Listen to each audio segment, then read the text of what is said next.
And today po is cheat day ko sa mga pagkain kasi nga I've been through diet for several days already. So, wag naman tayo todo-todo sa diet. So, ano naman din tayo, cheat day din tayo paminsan-minsan. So, once a week po, mag-cheat day po ako. So, ngayon, huwag na natin patagalin. Magluluto tayo ng banana turon. So, let's start.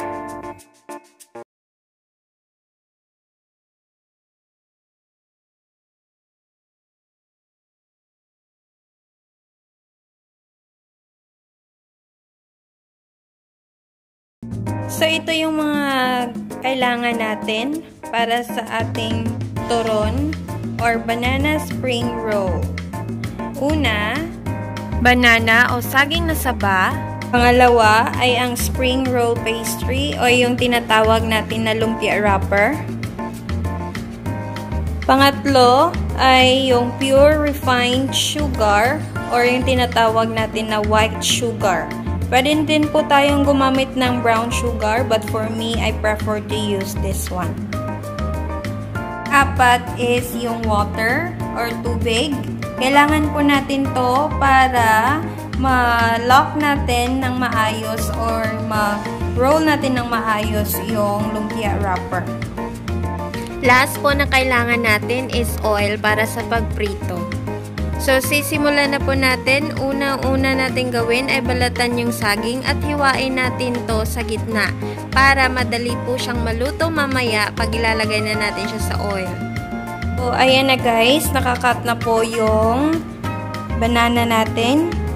Ready na po para ilagay na natin siya. Babalutin na natin siya gamit yung spring roll pastry or yung lumpia wrapper.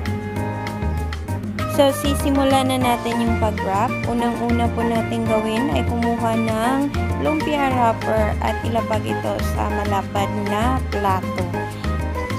Next po natin gagawin ay kumuha na po tayo ng nakaslice na saging at ilalagay natin siya sa bottom part ng wrapper natin. Tip number 1 po, para maganda yung lumpia natin, mag-fold po tayo sa bottom part first ng lumpia wrapper at saka i-roll natin siya once at i-fold din natin kasunod yung each side ng lumpia wrapper. Ganyan po. At saka natin siya i-roll and then okay. Always remember po, wag muna natin siyang i-full na pag-roll. Kukuha muna tayo ng water. Didip natin yung fingers natin sa water.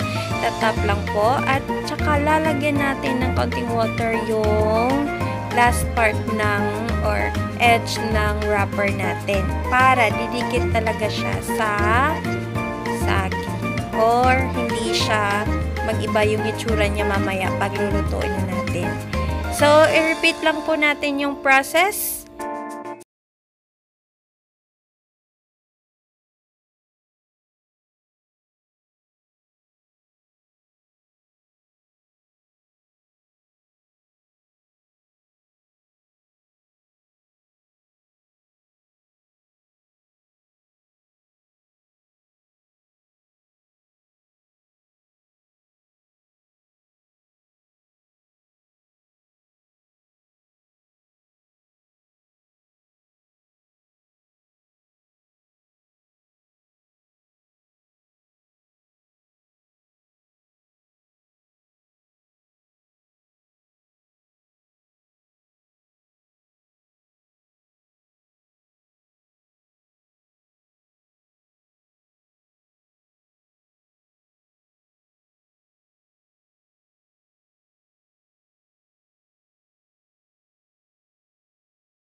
hindi masunog sa ilalim at saka mag-spread yung caramelized sugar.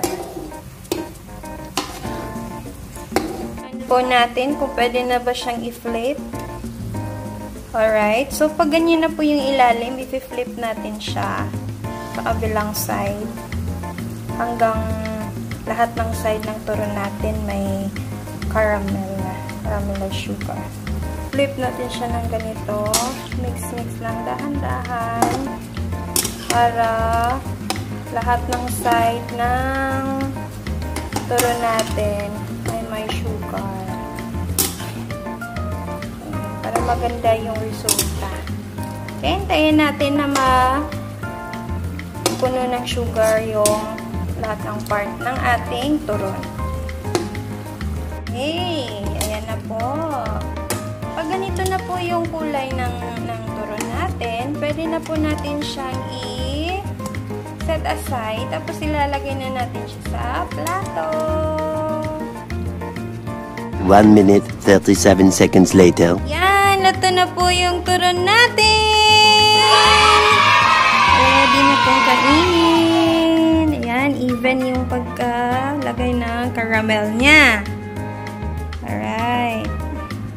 A few moments later. So, titikman na po natin.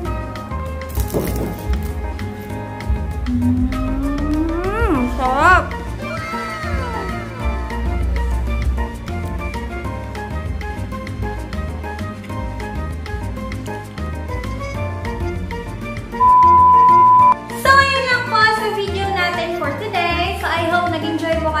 Natutunan kayo.